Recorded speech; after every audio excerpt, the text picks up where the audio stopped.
नमस्ते बच्चों। आशा है आप सब अपने परिवार के साथ सकुशल होंगे। आज हम लोग आरोह भाग 2 की कविता पढ़ेंगे, कैमरे में बंद अपाहिज। और इस कविता को लिखा है कवि रघुवीर सहाय जी ने।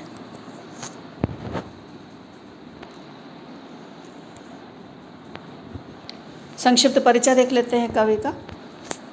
रघुवीर सहाय जी का जन्म सन 1929 में लखनऊ उत्तर प्रदेश में हुआ और इनका निधन हुआ सन 1990 में दिल्ली में। इनकी प्रमुख रचनाएं जो हैं वो इनकी आरंभिक कविताएं जो अज्ञेय द्वारा संपादित दूसरा तार सप्तक था उसमें प्रकाशित हुई।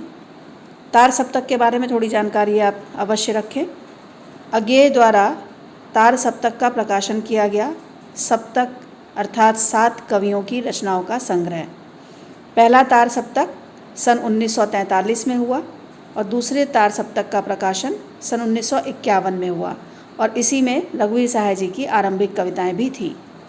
बाकी महत्वपूर्ण काव्य संकलन इनके हैं सीढ़ियों पर धूप में, आत्महत्या के विरुद्ध, हंसो हंसो जल्दी हंसो।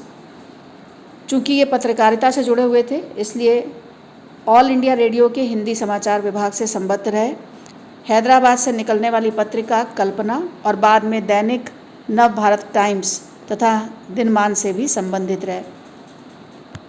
इनको जो प्रमुख सम्मान मिले वो है साहित्य अकादमी पुरस्कार, जो कि हिंदी साहित्य में दिया जाता है उत्कृष्ट कार्य के लिए। कविता का मूल भाव है कैमरे में बंद अपाहिज। ये कविता जो है वो रघुवीर सहाय का संग्रह है लोग भूल गए हैं, उसमें से ली गई है। कविता में दूरदर्शन कर्मियों की संवेदनहीनता और क्रूरता पर प्रकाश डाला गया है।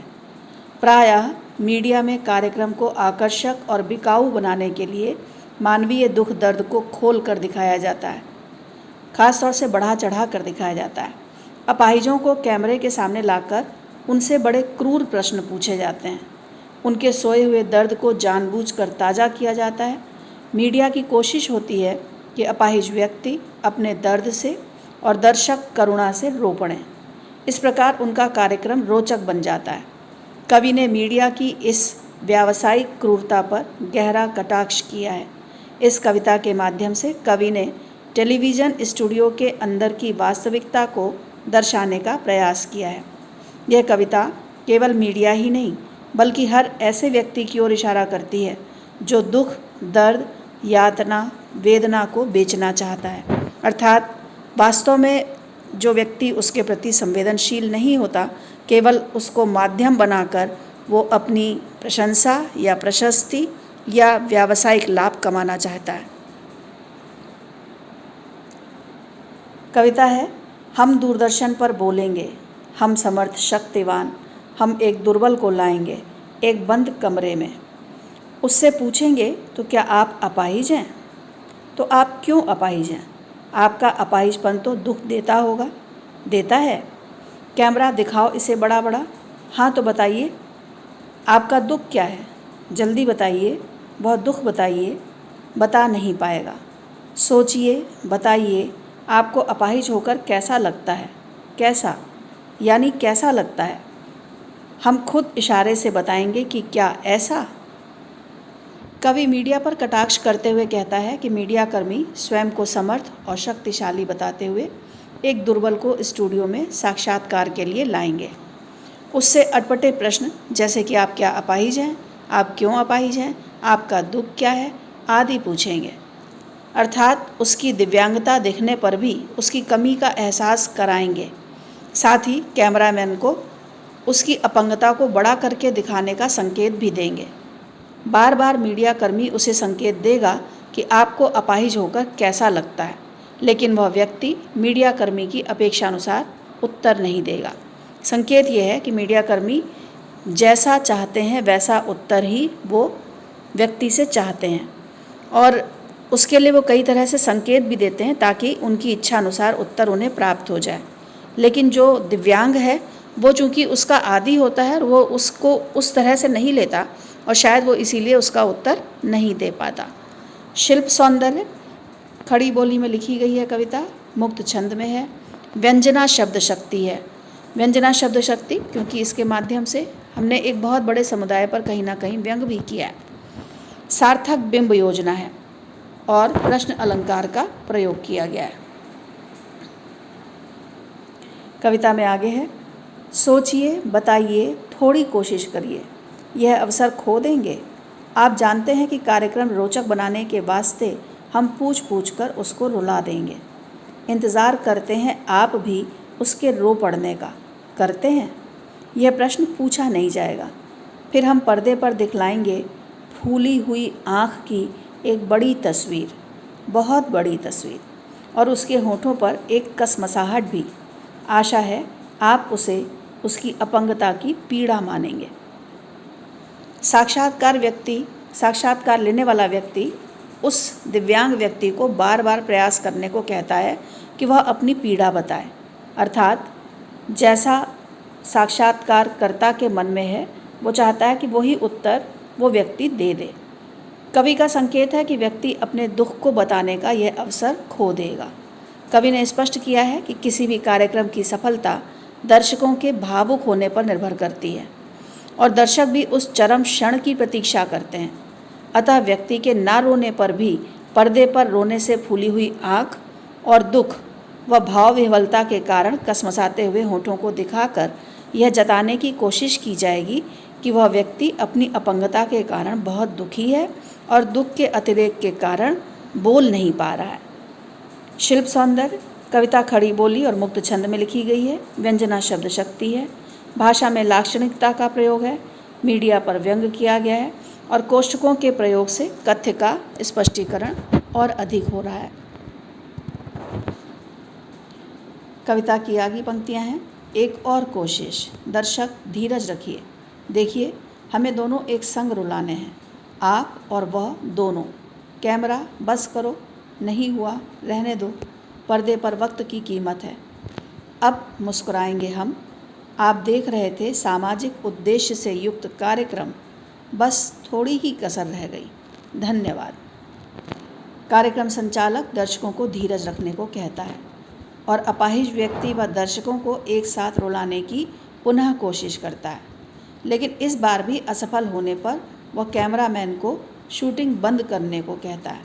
उसका विचार है कि पर्दे पर दिखाए जाने वाले कार्यक्रम के लिए समय सीमा निर्धारित है, इसलिए वह और समय तथा शूटिंग में लगने वाला धन व्यय नहीं कर सकता। संकेत यह है कि भले ही कार्यक्रम सामाजिक उद्देश्य की पूर्ति के लिए दिखाया जा रहा हो, लेकिन वास्तविक रूप में उसका उद्देश्य व्यावसायिक ही होता है। साक्षात्कारकर्ता उस कार्यक्रम के माध्यम से अपनी दर्शकों की संख्या को बढ़ाना चाहते हैं, अपने कार्यक्रम को और अधिक सफल बनाना चाहते हैं।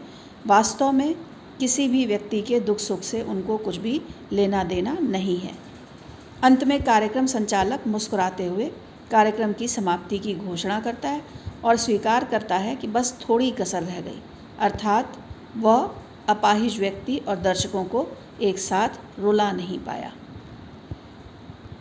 शिल्प सौंदर्य खड़ी बोली मुक्त छंद, पर्दे पर प वर्ण की आवृत्ति के कारण अनुप्रास अलंकार है। व्यंजना शब्द शक्ति है। भाषा में लाक्षणिकता है।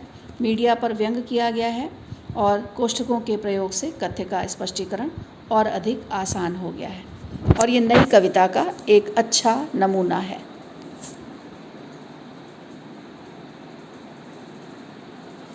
कुछ बोध प्रश्न हम लोग देख लेते हैं।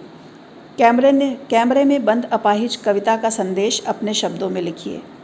संदेश क्या है कि वास्तव में हमें जो दिव्यांग हैं उनके प्रति संवेदनशील होना है। अपने किसी भी व्यावसायिक लाभ के लिए हमें संवेदनहीन नहीं बन जाना है। और साथ ही उद्देश्य इस कविता का ये भी है कि समाज के सामने मीडिया की जो वास्तविकता है वो अवश्य आ जाए और लोग उसकी वास्तविकता के बारे में समझ सकें। दूरदर्शन वाले कैमरे के सामने किसी दुर्बल को क्यों लाते हैं? दूरदर्शन वाले कैमरे के सामने किसी दुर्बल को इसलिए लाते हैं क्योंकि उसके माध्यम से वो समाज में अपने कार्यक्रम की प्रशंसा चाहते हैं और वो चाहते हैं कि उसका साक्षात्कार लेकर के उस कार्यक्रम को वो सबके सामने प्रसारित कर सकें।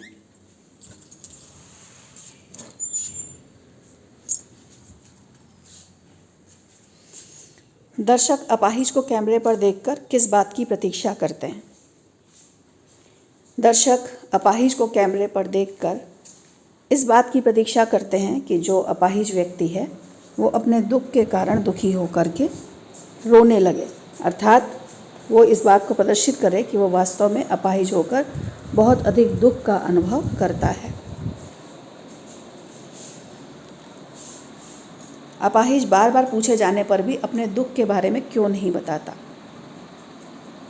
इसका संभावित उत्तर हो सकता है क्योंकि अपाहिज अपने जो उसके शरीर में जो भी चुनौती है उस चुनौती के साथ जीने का वो आदी हो जाता है, इसलिए वो उसका ध्यान उस तरफ जाता ही नहीं और वो उसको सामान्य रूप से लेता है, इसीलिए वो उसके बारे में नहीं बता पाता। इस कविता में किस पर और क्या व्यंग है? इस कविता में मीडिया पर व्यंग है और व्यंग ये है कि जो मीडिया कर्मी हैं वो अपने आप को समर्थ और शक्तिशाली मानते हैं और उनकी दृष्टि में जो आम जनता है वो एकदम दुर्बल है, दुर्बल वर्ग है जिसको वो अपनी इच्छा अनुसार जैसा चाहे वैसा प्रदर्शित कर पाती है। कार्यक्रम संचालक पर्दे पर फूली हुई आँख की तस्वीर क्यों दिखाता है? कार्यक्रम संचालक पर्दे पर फूली हुई आँख की तस्वीर इसलिए दिखाता है जिससे दर्शकों को ये एहसास हो कि जो अपाहिज व्यक्ति है वो अपने दुख के कारण बहुत अधिक दुखी है और उस दुख से वो बहुत अधिक परेशान होकर के रोने लगा है और इतना रोया है कि उसकी आंखें जो हैं वो सूज गई हैं और वो मतलब इससे उसकी पीड़ा की जो पराकाष्ठा है वो पर्दे पर दिखा सकेंगे। कार्यक्रम संचालक एक साथ किन दोनों को रुलाना चाहता है और क्यों? कार्यक्रम संचालक एक साथ उस अपाहिज व्यक्ति और दर्शकों को रुलाना चाहता है और इसके पीछे एक ही उद्देश्य है, जब इस चरम क्षण पर दोनों होंगे तो उसका कार्यक्रम अत्यधिक सफल हो जाएगा और उसके दर्शकों की संख्या और अधिक बढ़ जाएगी। कार्यक्रम संचालक किस में असफल रह गया? कार्यक्रम संचालक अपने इस उद्देश्य में असफल रह गया क्योंकि वो चाहता था कि उसका जिसका वो साक्षात्कार ले रहा है वो और जो दर्शक है दोनों एक साथ रोने लगें, जिससे उसका कार्यक्रम अत्यधिक सफल हो जाए, लेकिन वो दोनों को एक साथ रुला नहीं पाया। धन्यवाद। आप सभी स्वस्थ रहें, प्रसन्न रहें। आप सबके कल्याण की कामना के साथ एक बार पुनः बहुत बहुत आभार।